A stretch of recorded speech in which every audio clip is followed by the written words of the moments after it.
Refrigerator अंदर रखी हुई वेजिटेबल्स और पानी को तो ठंडा करते हैं, लेकिन इसके पीछे जो इक्विपमेंट्स लगे रहते हैं उनका टेम्परेचर इतना ज़्यादा हाई होता है कि हम उन पर खाना पका सकते हैं। तो फ्रिज के बाहर इतना ज़्यादा टेम्परेचर और अंदर की तरफ एकदम ठंडा ठंडा, यह कैसे पॉसिबल है? इसके अलावा कई बार जब फ्रिज खराब होता है तो हमारे दिमाग में एक ही बात आती है कि इसकी गैस खत्म हो गई होगी, लेकिन दोस्तों ऐसा कुछ भी नहीं होता है। इसके पीछे की साइंस इस वीडियो में 3D एनिमेशन की हेल्प से समझते हैं। जो रेफ्रिजरेटर का हार्ट होता है वह कंप्रेसर होता है। यह एक रिसिप्रोकेटिंग टाइप कंप्रेसर है। इसके अंदर एक सिंगल फेज इंडक्शन मोटर होती है। जब यह मोटर रोटेट करती है तो इससे जुड़ा हुआ पिस्टन कुछ इस तरीके से मूव करता है और यहाँ पर जो गैस होती है उसको कंप्रेस करके पंप करने का काम करता है। इन कंपोनेंट्स की वर्किंग रेफ्रिजरेटर की बॉडी को थोड़ा सा साइड में रखकर अच्छे से समझते हैं। कंप्रेसर एकदम पैक होता है क्योंकि इसके अंदर एक गैस भरी जाती है जिसका नाम है फ्रीऑन R134a, जो आजकल कॉमनली यूज होती है, और मोटर और कंप्रेसर दोनों मिलकर इस गैस को पंप करने का काम करते हैं।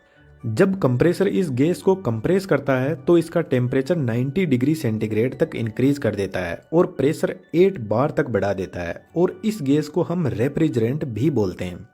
अब यह टेम्परेचर और प्रेशर बहुत ज़्यादा है तो इसको हमें डाउन करने की ज़रूरत है। इसलिए इस हाई टेम्परेचर और प्रेशर वाले रेफ्रिजरेंट को कंडेंसर यूनिट के पास में भेजा जाता है, जो रेफ्रिजरेटर के पीछे लगी हुई कुछ ऐसी ट्यूब होती है जो हमें आसानी से दिखाई दे जाती है। और इस ट्यूब से जब हाई टेम्परेचर वाला रेफ्रिजरेंट फ्लो करता है तो बाहर के एनवायरनमेंट से हीट एक्सचेंज करने लग जाता है, क्योंकि कंडेंसर कोयल का टेम्परेचर बहुत ज़्यादा होता है और एनवायरनमेंट का टेम्परेचर बहुत कम, तो रेफ्रिजरेंट धीरे धीरे कूल होने लगता है।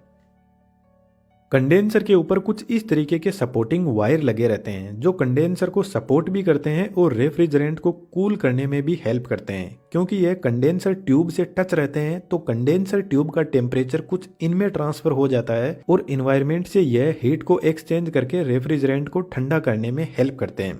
जब रेफ्रिजरेंट इतना लंबा रास्ता तय करके कंडेंसर कोयल से बाहर निकलता है तो इसका टेम्परेचर 45 डिग्री सेंटीग्रेड तक रिड्यूस हो जाता है, और जब टेम्परेचर डाउन आता है तो गैस लिक्विड में बदलने लग जाती है।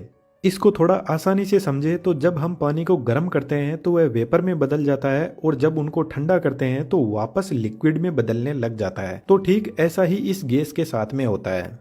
कंडेंसर यूनिट से जब गैस बाहर निकलती है तो यह थोड़ी ठंडी होकर लिक्विड में बदलना शुरू हो जाती है।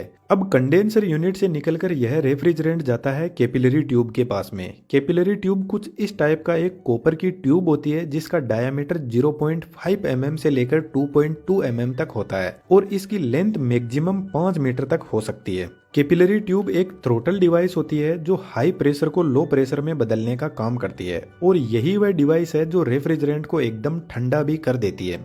इसको थोड़ा समझने की कोशिश करते हैं। कैपिलरी ट्यूब सिर्फ और सिर्फ एक कॉपर की ट्यूब होती है और इसमें ना कोई इलेक्ट्रिसिटी दी जाती है, ना ही इसमें कोई मूविंग पार्ट होता है। जो प्रेशर ड्रॉप होता है वह इस ट्यूब की लेंथ के डायरेक्ट प्रपोजन में होता है और डायामीटर के इनवर्स प्रपोजन में होता है।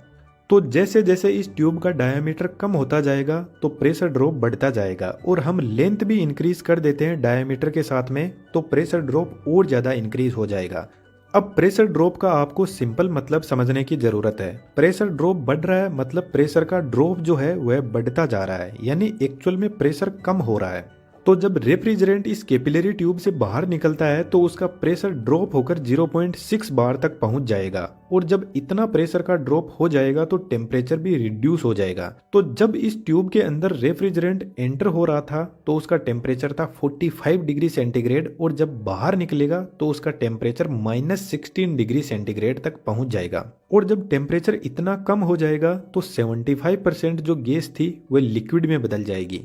रेफ्रिजरेटर के अंदर फ्रीऑन गैस काम में लेते हैं जिसका नेचर होता है वह बहुत जल्दी ठंडी होकर लिक्विड में भी बदल जाती है और बहुत जल्दी गर्म होकर वेपर में भी बदल जाती है। इसीलिए फ्रिज के अंदर इसी गैस को काम में लेते हैं।